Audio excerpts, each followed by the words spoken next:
let's talk about gaming on a budget. How much do you spend on video games? More importantly, how much do you spend on video games that you end up never playing? I think these are interesting topics and I want to have a discussion. Let's have a discussion down below. I'm gonna start off by saying that I remember when I was a teenager, okay? There was a point in time in my life where I had very little. I did grow up getting games for birthday and Christmas and such, you know, pretty normal kid. I got pretty much the normal amount of normal stuff, you know. Now, up in my teenage years, I started buying my games for myself and I had to save up in order to get a game. And I remember this. I felt like it would be the end of the world if I saved up money and got one game because I knew I could probably maybe afford one game per month, if that, and even by that I was lucky, sort of thing. You know, when you are like in school, teenager, that sort of place in life. I did a lot of research before purchasing a game, and I do realize that I have two cats in the room. They found the merch bin. So I have a few tips and tricks on how we can do gaming on the budget. I mean, nowadays, compared to when I was a teenager back in my day, you know. It is much easier to make decisions right now because of the internet and video reviews on YouTube. I didn't necessarily have access to that sort of thing when I was like an early teenager because YouTube wasn't even a thing yet back then. We had magazines and stuff. We did have access to some sort of things, but we had to be very, at least I felt like I had to be very careful with my decisions. It's easier now is what I want to say. You have YouTube video reviews. This is where credibility is crucial. I mean, imagine if you have such a tight budget that you can responsibly afford one game a month. Do you trust the reviewer that's saying it's a good game? Do you trust me? I hope you do. I have some YouTubers that I swear by. It's like, if they say it's good, I know it's good because they have been correct so many times, sort of thing. So my first recommendation is put games that you want into wish lists. Now, Steam has a wish list system, Nintendo definitely has one, and I use that all the time. I use them for all they're worth. I check my wish list on Nintendo eShop, I want to say every other day at least, to check and see which games are on sale, because I feel better when I purchase games on sale, don't we all? That's probably why sales videos are so popular. But anyways, that is a thing that I do a lot. I wait for games very often to go on sale, and so should you. Because they just often do go on sale. Mushy pussy. He's such a baby.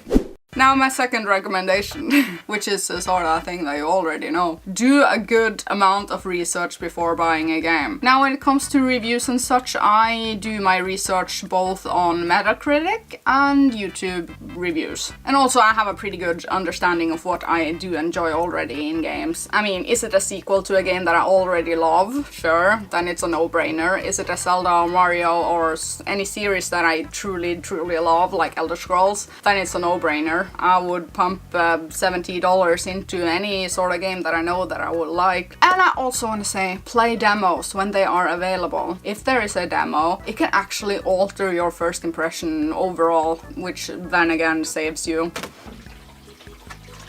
And I want to say, if I get more than 50 hours out of a game, then I am very happy with my amount of value that I got out of the game. How many hours do you want to have to not feel ripped off of your $60? This is sort of the discussion I want to have in the comments section. Now, if a game gives me more than 100 hours, then I say great value. Like, from the top of my head, Assassin's Creed Origins. A game that I bought on sale, I think I paid $15 and it gave me 130 hours of incredibly high quality gameplay. Such a time, such a game. Now my third recommendation is that you can actually buy physical if you are the type of person that wants to resell your game when you're done with it. Get some sort of budget back that you can put into the next game. This is a system that a lot of people are using. I do realize this since I am very into digital games that I can never resell them. They are attached to my account. But then again, I do think there are pros and cons with both both digital and physical, and I've talked about that several times. With digital, I just find it more convenient. Now my fourth recommendation is that if you have the option to do so, try and do game hunting in your local game stores. If you have any. We don't have any of that in my city. I mean, look at this video, this is pretty much all we have. But I mean, like,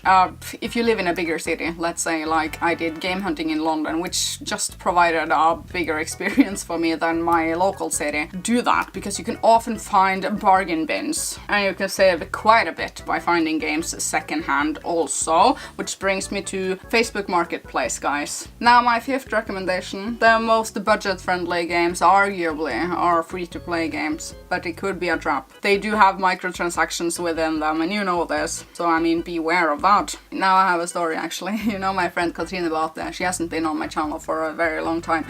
She got a Switch. She did not buy any games for her Switch for a couple of years actually. So she was playing free-to-play games and demos. She has now bought some games though, Animal Crossing and such. Now tip number 6 is get games that will last you forever. And like I said, any game that has lasted me over 100 hours is like value heaven. And here are some Switch games that has lasted me over 100 hours. If I'm gonna mention some, I would say Dragon Quest Builders 2. That game is very big, very long, a lot of value, definitely. I think that is a safe bet. 120 hours into that game, I think. Of course we have Skyrim, which is a very forever game in my opinion. Open world, high fantasy RPG with magic, swords, bows, plenty of cities, side quests, main quests, places to go. It's a world. I think I have 1,000 hours combined across all my save files in Skyrim by now. Zelda Breath of the Wild, I can say the same for that game, almost. Open world, Zelda game, you can tame horses, visit a lot of villages and stuff, meet interesting people, ride around. Such a game. Now my last recommendation for gaming on a budget is try and delve into Xbox Game Pass and PlayStation Premium. Okay, so Xbox Game Pass, it is actually set up that way that you don't necessarily need to have a physical Xbox console. You can enjoy Xbox Game Pass on your PC in the Xbox app that is probably already on your computer, and that is Game Pass, and which means Netflix with games sort of thing. Now that is quite budget friendly if you ask me. If you are the type of person that likes to game jump a lot. And I have been enjoying PlayStation Premium quite a bit. I have found tons of games on there that I'm enjoying. So as an ending note, be responsible, pay your rent, and everything will work out fine. Now, do you have a story of a game that you regretted buying? Leave it down below. How much do you spend on gaming? Pick up your phone and leave a comment down below, because I know you're watching on TV right now. Thank you so much for watching, and I will see you later.